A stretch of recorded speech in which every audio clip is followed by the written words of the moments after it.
el coleccionista de sonrisas. El ático de la abuela Elara era una cápsula del tiempo. Saturada del perfume dulce y rancio de la lavanda y el polvo de décadas, entre baúles que guardaban vestidos de una elegancia extinta y muebles fantasmales cubiertos con sábanas, Leo encontró el álbum. No se parecía a ningún otro. Su encuadernación era de una piel tersa y pálida, fría al tacto, con un cierre de un hueso tallado con runas que no reconoció.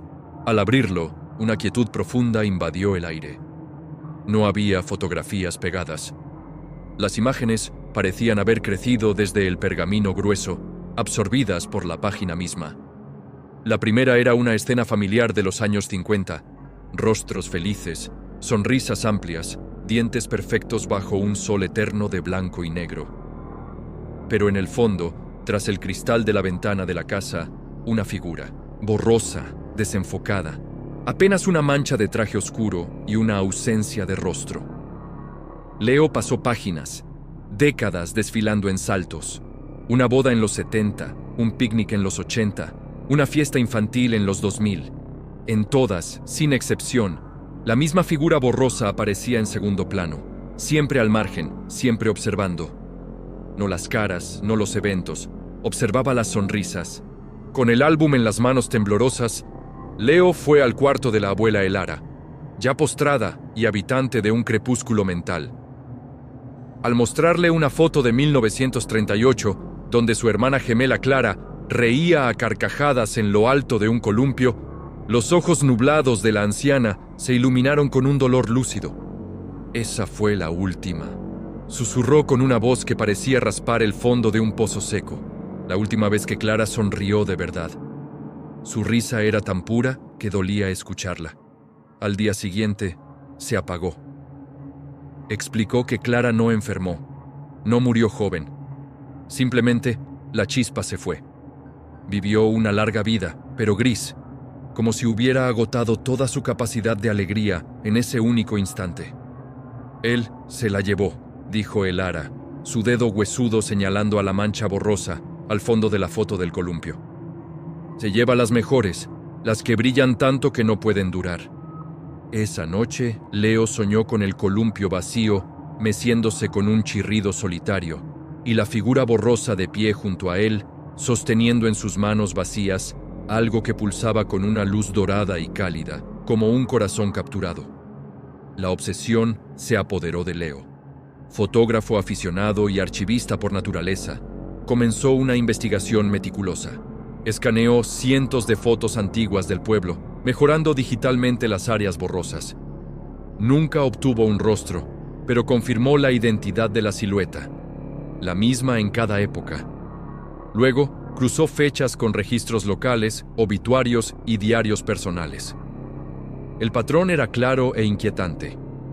Tras cada foto donde la figura aparecía, el sujeto con la sonrisa más radiante, más genuina, sufría un cambio invisible, pero devastador.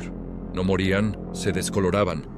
Perdían el apetito por la vida, envejecían prematuramente en espíritu y luego en cuerpo. Era como si, al capturar esa fracción de segundo de felicidad pura, hubieran firmado un contrato. La esencia a cambio de la longevidad, un trueque macabro donde entregaban el alma de un momento para conservar la cáscara. En una reunión familiar, Leo tomó una foto de su sobrina de 5 años, Luna. La niña, al ver por primera vez un colibrí suspendido en el aire como un joya viviente, estalló en una sonrisa de asombro absoluto. Era una expresión tan libre de artificio, tan cargada de pura maravilla, que pareció iluminar el jardín. La foto era técnicamente perfecta. Al revisarla en su computadora, el entusiasmo se congeló en sus venas.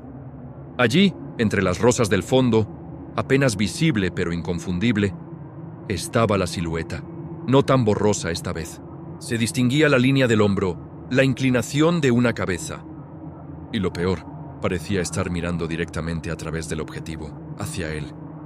Al día siguiente, Luna, un torbellino de curiosidad y energía, amaneció apática. Se sentó en el sofá, mirando fijamente la pared. Sus ojos habían perdido el brillo del colibrí. Su sonrisa era ahora una cortesía pequeña y hueca. Leo no solo había documentado el fenómeno, lo había invocado, impulsado por la culpa y una necesidad creciente de respuestas.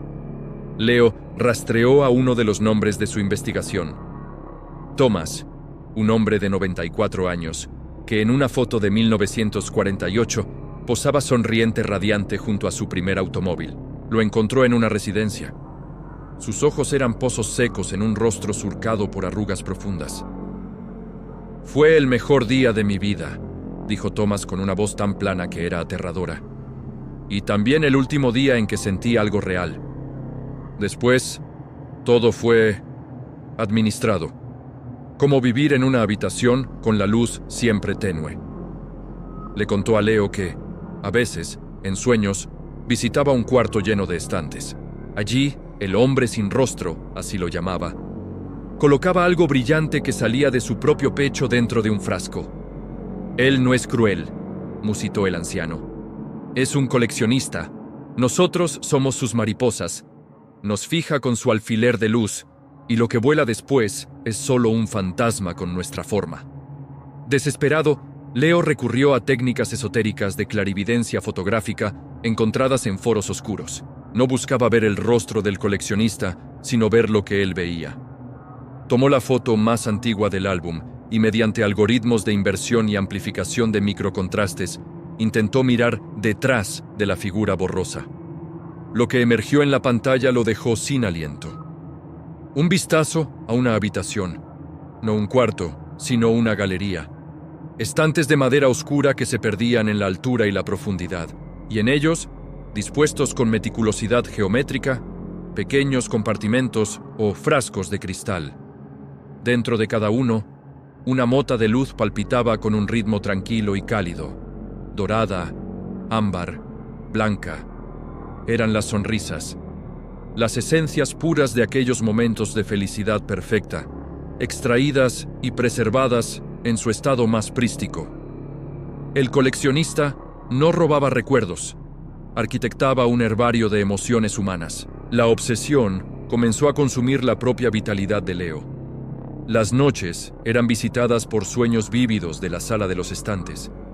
En uno de ellos, el coleccionista estaba de espaldas, examinando un frasco. Su silueta era ahora más definida, aunque sin rasgos, una presencia de vacío denso y antiguo. En el sueño, la entidad se giró. No había rostro, pero una oferta se imprimió directamente en la mente de Leo. Podía ser más que un mero sujeto de estudio. Podía ser un curador adjunto. Su sensibilidad, agudizada por la proximidad al fenómeno, podría identificar nuevos especímenes, sonrisas con un potencial particularmente raro. A cambio, obtendría una moratoria. Su propia esencia no sería recolectada. Aún. Despertó con un sabor metálico y dulce en la boca y la certeza de que el límite entre su vigilia y el reino del coleccionista se estaba erosionando. Para probar los límites del fenómeno, Leo diseñó un experimento frío. Organizó una cena íntima para su amigo Ben, un escéptico cínico cuyo escudo era la ironía.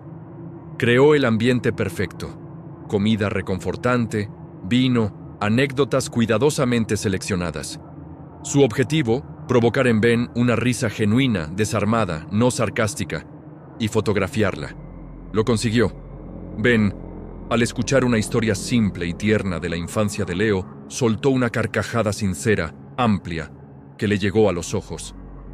La cámara capturó el instante, y allí, reflejada en el espejo del comedor, estaba la figura, no borrosa, clara, sólida, con la postura de un científico que observa el resultado esperado de un experimento.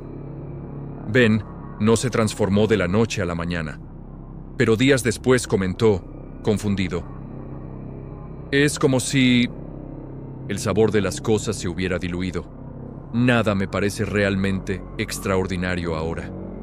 Leo había demostrado que el fenómeno no era pasivo, podía ser inducido, y él había sido el catalizador. El precio de su curiosidad se hizo patente en su propio ser. Leo, que siempre había sido un hombre de emociones profundas, melancolía romántica, pasiones intensas, Comenzó a sentir que todo se aplanaba. Ya no sentía la punzada aguda de la nostalgia, ni el calor de la anticipación. Era como si, al observar tanto la mecánica de las emociones puras, hubiera desarrollado una resistencia a ellas. El mundo se veía desaturado, como una fotografía mal revelada. Había pasado tanto tiempo buscando la esencia de los demás que estaba perdiendo la suya propia. Se convirtió en un espectro en su propia vida, un observador profesional incapaz de participar. El coleccionista no necesitaba tomar su sonrisa. Su mera atención era un drenaje lento.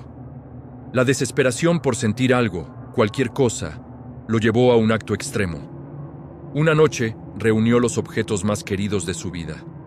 Las cartas de su primer amor, el primer negativo de una foto premiada, el diario de su adolescencia, y los quemó, uno a uno, en la bañera.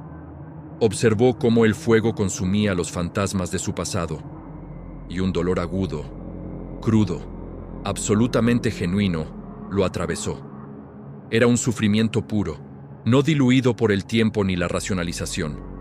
Ante el espejo, con el rostro distorsionado por el dolor y las lágrimas reales, tomó una selfie. No buscaba documentación, buscaba un grito.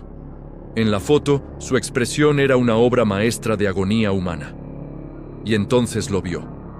Reflejado en el espejo, no detrás de él, sino superpuesto a su propia imagen, los contornos del coleccionista se hicieron nítidos por primera vez. Ya no era una mancha, era una forma definida, de traje antiguo, y su atención no estaba en la escena, sino en el dolor mismo. Leo, sin querer, había presentado una nueva pieza para la colección, la emoción pura en su polo opuesto. Una invitación llegó sin mediación humana. Un sobre de pergamino apareció sobre su cama. Dentro, una tarjeta con la imagen grabada de la puerta a la sala de los estantes. Al tocarla, mientras se sumergía en su dolor residual, su conciencia fue arrancada y trasplantada. Se encontró, o la ilusión de encontrarse, en la galería. Era vasta más allá de la comprensión, un laberinto vertical y horizontal de madera oscura y cristal titilante. El aire olía a cedro milenario y a ozono. El zumbido polifónico de miles de esencias latiendo era la banda sonora de la eternidad. El coleccionista estaba allí, una silueta de vacío absoluto que definía el espacio a su alrededor. Tomó un frasco. Dentro, la luz dorada danzaba y, en un destello, Leo vio no con los ojos, sino con el alma, la escena completa del columpio, la risa de Clara, no como memoria, sino como la emoción viviente, destilada. La oferta se reformuló en su mente, no con palabras, sino con arquetipos. Podía permanecer en el mundo como un sensitivo, un identificador de emociones puras para el archivo. A cambio, conservaría un eco de sus sentimientos, lo justo para funcionar, pero nunca más poseería nada digno de ser coleccionado. Rechazó. La negativa fue un acto puro de voluntad que rompió la conexión. Volvió a su cuerpo, jadeando, la tarjeta reducida a ceniza. Pero algo había cambiado en su percepción. El mundo físico estaba ahora visto a través de un filtro extraño. Podía ver, sobre algunas personas, un tenue resplandor dorado, un potencial de felicidad pura en gestación. Sobre otras, un halo ámbar oscuro de dolor latente. Eran los candidatos, las futuras piezas del coleccionista. Su nueva visión no era un don, era la marca del rechazado. Una lente que le mostraba el mundo como el campo de cosecha que era para el archivero eterno. Lo más perturbador fue descubrir que, al mirar a Luna, el brillo dorado de la niña era débil, pero no extinto. Y cuando ella, en un acto de empatía infantil, intentó sonreírle para consolarlo, no generó un destello dorado, sino que emitió un hilo plateado, tenue y cálido, que se extendía hacia él. Era una emoción mezclada: amor, preocupación, tristeza, impura, compleja, humana. El coleccionista no coleccionaba eso, era ruido en su perfecto archivo. Ahí comprendió la verdadera naturaleza de la batalla. No era entre el bien y el mal, sino entre la pureza y la complejidad.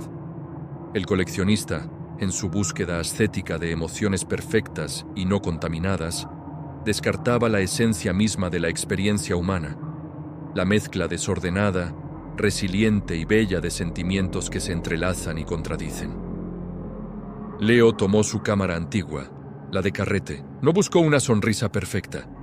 Apuntó a Luna, ahora absorta en un puzzle. Su rostro una mezcla de concentración, un vestigio de la tristeza pasada y una determinación tranquila. Capturó un momento de ser, no de esencia. Al revelar la foto, contuvo la respiración. Allí estaba Luna, y en el reflejo de la ventana, su propia imagen sosteniendo la cámara. Pero su reflejo parecía emitir esos mismos hilos plateados, enredándose con la escena, tejiéndose en ella. Había rechazado ser el curador de un archivo de esencias puras. Sin proponérselo, había inaugurado algo distinto, un contraarchivo, un modesto álbum de momentos impuros, complejos, supervivientes. El coleccionista tendría su sala infinita de joyas aisladas. Leo, desde ese día, tendría su archivo finito de mundos entrelazados. La guerra no era por la captura, sino por la definición de lo que valía la pena preservar. Y en el silencio de su cuarto oscuro, mientras la imagen de Luna emergía en el baño de revelador, supo que, por primera vez desde que abrió el álbum en el ático, había elegido el bando correcto. Gracias por ver el video hasta el final. Si te gustó, dale un like y deja tu comentario. Hasta la próxima.